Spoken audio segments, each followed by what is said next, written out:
Muy buenas tardes a todos ustedes que se hallan del otro lado de esta transmisión, en la tarde, en la mañana, en la noche, en el momento que lo estén mirando, sean quienes sean ustedes.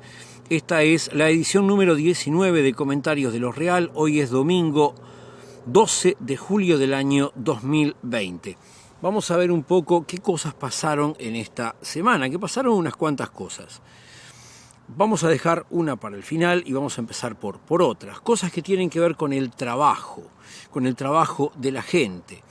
Hay una preocupación a nivel de los liceos privados. Los liceos privados funcionan en base a gente que paga y hay una recesión. Cuando hay una recesión, lo que suele ocurrir es que determinadas personas que pagan no pueden pagar lo que antes pagaban. Entonces, los que mandan sus hijos a los liceos más caros, los mandan a liceos un poco menos caros.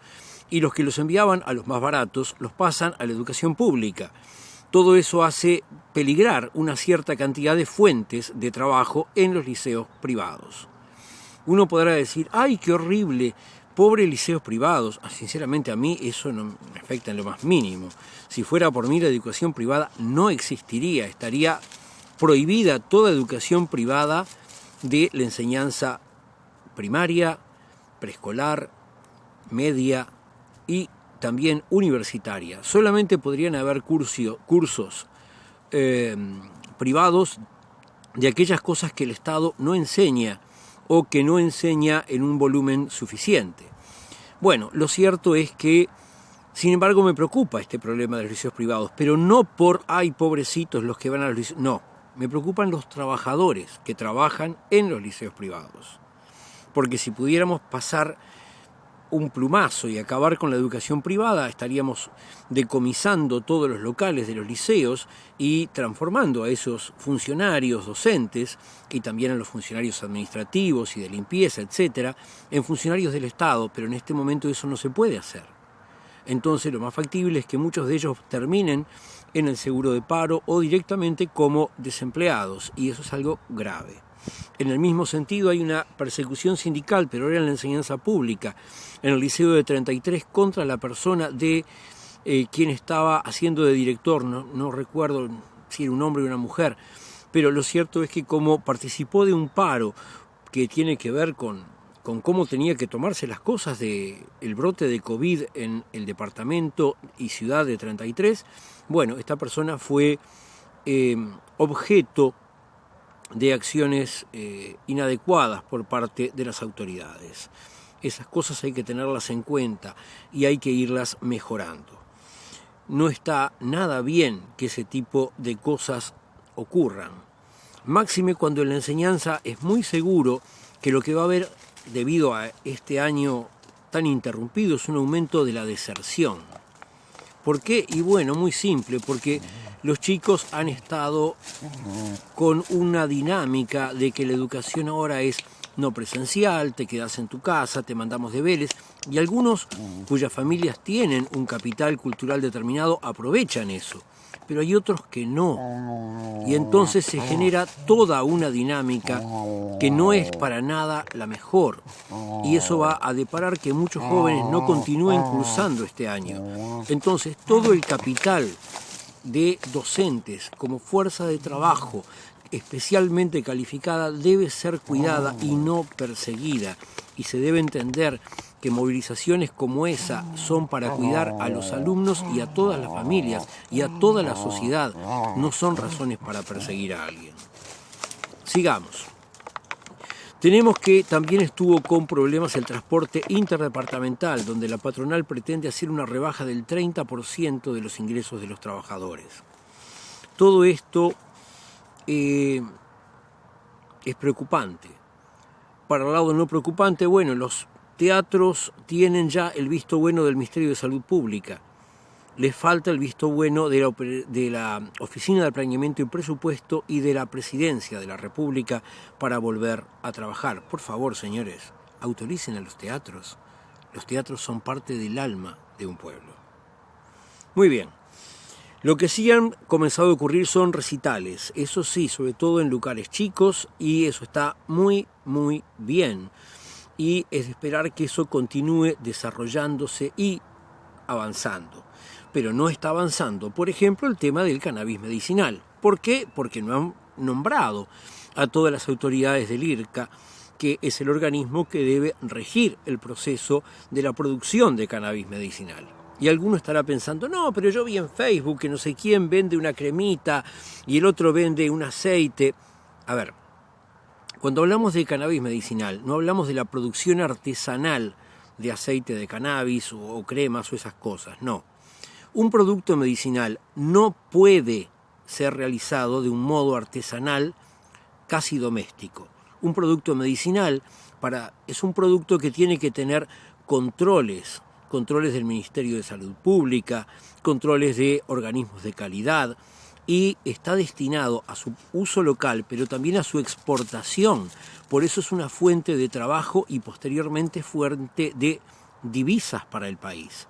Para poder exportarse hacen falta una enorme cantidad de controles.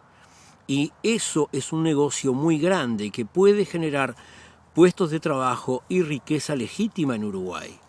Es importante que esas autoridades sean nombradas y que esta actividad pueda desarrollarse.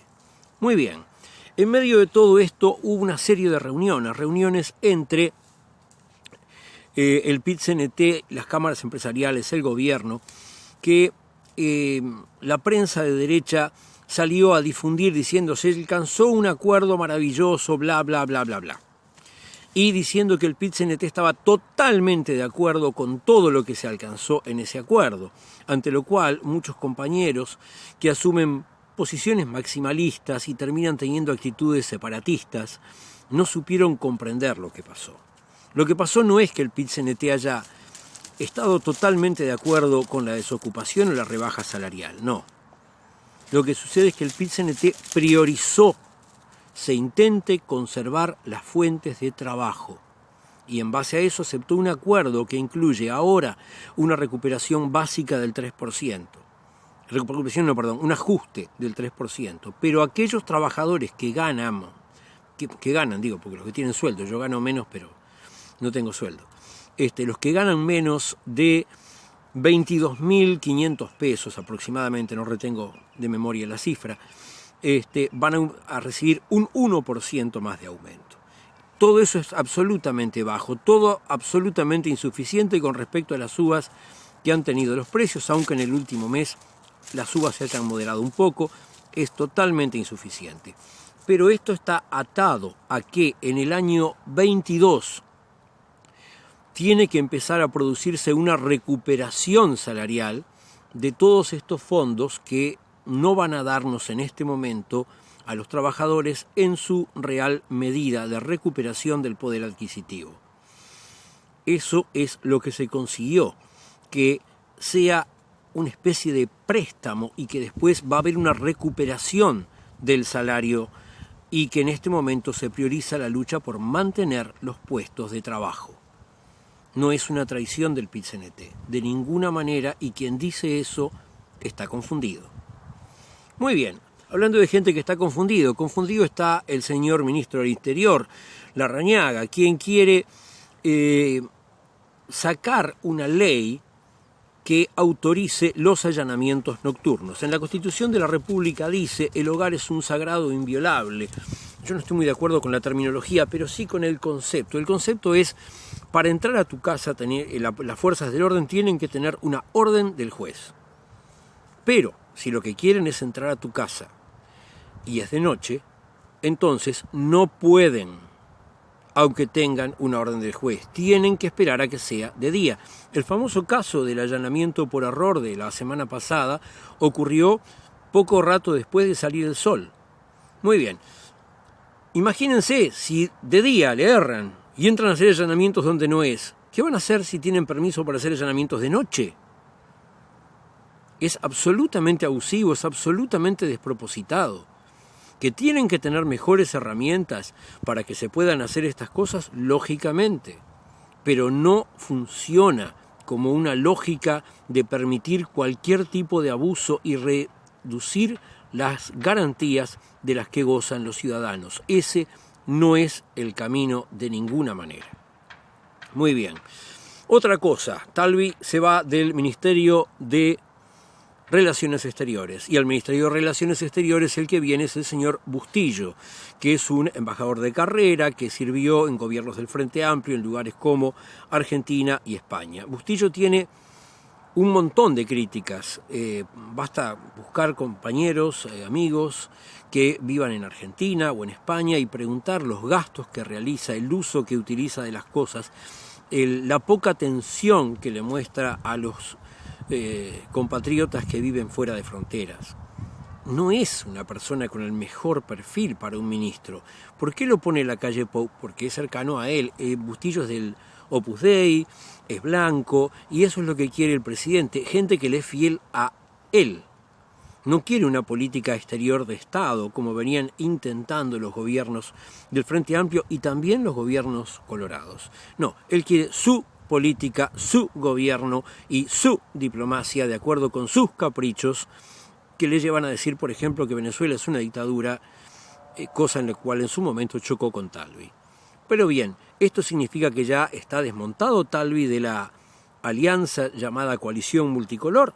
No. Lo que significa es que se bajó del ministerio y que hay una nueva piedra en el zapato de la coalición. Pero todavía Ciudadanos, el grupo de Talvi, está dentro de la coalición y está en conflicto con el grupo de Sanguinetti dentro del Partido Colorado. Así que bueno, ese proceso sigue llevándose adelante, trastabillando, pero continúa. Muy bien. ¿Qué más nos queda por hablar? Bueno, de repente lo más importante. Fue promulgada la ley de urgente consideración, la ley antipopular, que trae la vulneración de las garantías para el que alquila, que trae los permisos para una enorme cantidad de cosas indeseables en las más diversas áreas de los gobiernos, de la acción que puede realizar un gobierno. Esta ley, que tantas protestas populares ha llevado, fue aprobada y promulgada. Ahora bien, ¿qué es lo que nos queda a nosotros? Bueno, podemos intentar derogarla. Para eso primero hay que juntar firmas. Después hay que presentarlas, se tienen que validar, y una vez que eso ocurra, se deberá llamar a un plebiscito que determinará si se confirma la regla o si la ley, la LUC, o si se la elimina. Pues bien, siendo que a mí me parece totalmente obvio que toda la gente de izquierda deberíamos todos los frente amplistas, todo el pueblo estar unidos contra la LUC, hay gente que no, hay gente que está haciendo cálculos, hay gente que dice, ay no, fíjate que si perdemos con la LUC, qué horrible lo que nos va a pasar. A ver, gente, ¿se acuerdan el año 89? ¿Se perdió el plebiscito verde y amarillo que dejó firme la ley de caducidad? Se perdió. No se trata de hacer esto porque vamos a ver si asentamos una jugada ganadora y conseguimos con eso ir sacando el... No, se trata de que esta ley es infumable. Esta ley hay que enfrentarla, hay que sacarla. De todas maneras, veo que hay mucha gente que con mucha buena voluntad está haciendo grupos en Facebook. Yo por ahora no me he agregado a ninguno, yo quiero esperar, porque lo lógico es que hayan reuniones, que se reúna la intersocial, que hayan propuestas en ese sentido. Sé que, por ejemplo, la Federación de Funcionarios de la ANCAP está muy firme en su intención de llevar la LUC a una confrontación electoral. Pero José López, ese señor que lamentablemente está en el PIT-CNT, ese señor que es un funcionario del INAU, el ente más lamentable del Estado uruguayo, el lugar donde se vulneran permanentemente los derechos humanos de muchísimos jóvenes y adolescentes, ese señor que trabaja en ese lugar lleno de corrupción, a mí no me consta que él sea corrupto, pero lo sospecho. Bueno, ese señor salió a decir que no es el mejor momento. Cállese la boca, López. Cállese la boca. Usted llegó ahí por componendas. Usted llegó ahí porque pidió estar ahí. Usted dijo, no van a ver, con respecto al tema de las... cuando se hacía el plebiscito por los menores, usted dijo, yo me encargo de que no hayan escapados ni fugas, pero háganme vicepresidente del PIT-CNT.